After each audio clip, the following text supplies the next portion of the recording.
This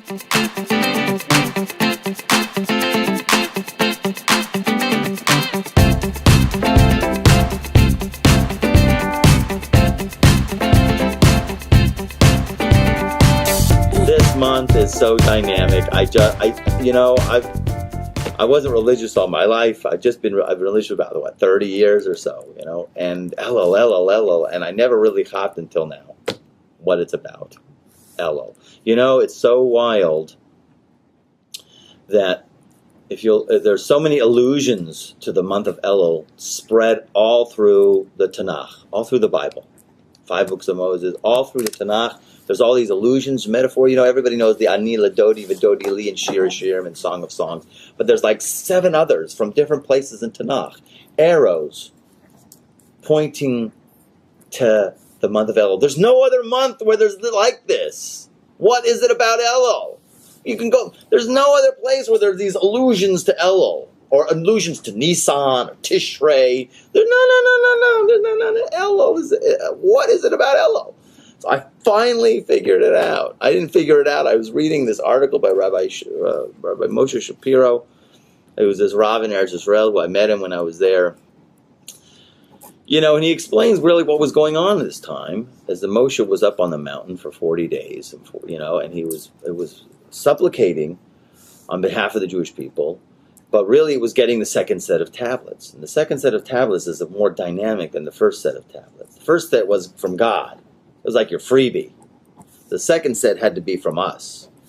Moshe had to hone his own tablets.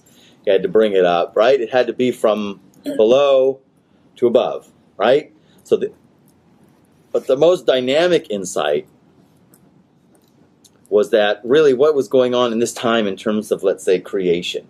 That we know Rosh Hashanah is Adam's birthday of Adam. So really the 25th of Elul was the first day of creation. And each of those 6 days, those days leading up there, are very dynamic days, right? But the days before that, God was looking into the Torah and creating the world. In other words, let's say, in looking at it in terms of the sequence, right? It says God looked into the Torah and created the world, the blueprints. The Torah is the blueprint of creation, right? So here was just like it's so before formation of anything. It's like the blueprints. You can still affect the blueprints.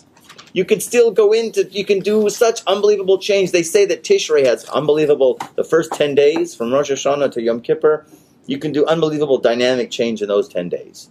Because that's like the formation of the fetus in the early stages of the DNA. In terms of your year, your psyche, your soul, it's like the very early stages. So if you can fix something like a child, like a fetus, if you could fix something in the early DNA stages when things are first forming, right, you could affect the greater changes later, as opposed to later on, after the baby, God forbid, Lo Aleinu Hashem Yishmor, is born with some kind of defect or health issue. It's very much harder to change later on. Of course, if you can affect it in the DNA. Imagine the pre-DNA, which is Elul. It's way before anything. You can affect unbelievable dynamic change right here and now. That we don't even grasp it. But you see all of there's so many arrows that are pointing to Elul because that's what it is. But they don't mention it outright, right? Because it's like pre-creational stuff, right? So you could be having meetings with God about creation, right? While it's on paper. You got it? Before the house is built or before the lumber comes. You follow?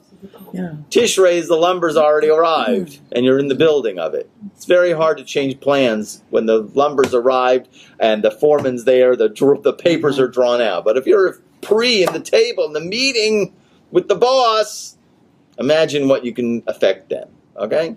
Prayer is the most dynamic thing to do in Elul, and it's definitely with Tishrei and Rosh Hashanah.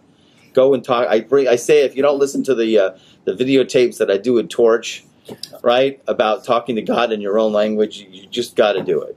It's one of the basic things in Judaism is just when you're before you're going to sleep, when you're in the car, spend a minute, talk to him as like he's your friend in your own language, right? It can be done. You can do it. It might feel awkward. It's not awkward anymore because you can put one of those earpieces in so the guy in the car next to you thinks you're talking on the phone.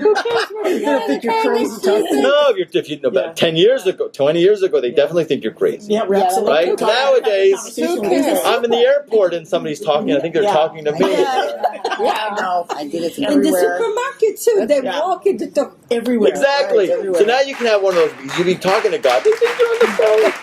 Okay. Well, God, I just, wish I had more parnasa. How could we do something? You can be talking. We get you.